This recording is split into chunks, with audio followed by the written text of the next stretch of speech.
ও মা, দেখো বাজার করে নিয়ে আসলাম। ধরো বন্ধুরা, এই প্রথম আমি ছেলেকে বলেছি কি যে যা তো আজকে বাজার করে নিয়ে আয়, তো দেখি কেমন বাজার করতে পারিস। দেখো সব ঠিকঠাক এসছে নাকি? হ্যাঁ, ডাটা শাকটা দেখে পছন্দ হয়েছে। এখানে এখানে নিচে ও আমাকে জিজ্ঞেস করছে, বলছে ও মা কি কি আনবো বাজারের থেকে। আমি ঠিক তুই তোর যেটা ভালো লাগবে তুই সেটা নিয়ে আসবি। তো যা একটু একটু করে হাট করতে শেখ, না শিখলে তো হবে না। আজকে যেহেতু আমাদের এখানে হাট বার, দুটো ব্যাগ দিয়ে দিয়েছে, আমি যে দুটো ব্যাগে করে নিয়ে আসবি। দেখি কি বাজার করে নিয়ে আসলাম।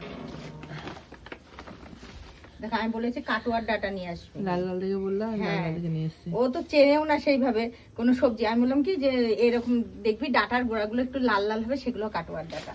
আর একরকম ডাটা আছে না জলসা জলসা, সেগুলো ভালো লাগে না খেতে। বাহ, লাল শাক, এটা খুব ভালো জিনিস। বাহ, রসুন ছাড়াটা রসুন, এগুলো অবশ্য অনেকটাই হয়। রসুন আর আদা, ভালো হয়েছে। রসুন ছাড়ানো রসুনে অনেকটা হয় ছাড়ানো। বাবা, ছেলে সংসারী হয়ে গেছে। লেবু নিয়ে এসছে দেখো, 5টা লেবু কত নিয়েছে? 10 টাকা। 10 টাকা? বাহ, আগের দিন গন্ধরাজ লেবু 5টা নিয়ে আসলাম আমি, কত 30 টাকা নিল না? গন্ধরাজ লেবুর দামটা বেশি। লঙ্কা দেখো কতগুলো, এটা কতটুকু নি লঙ্কা? 300 লঙ্কা। একটা ব্যাগ কমপ্লিট হলো, আরেকটা ব্যাগ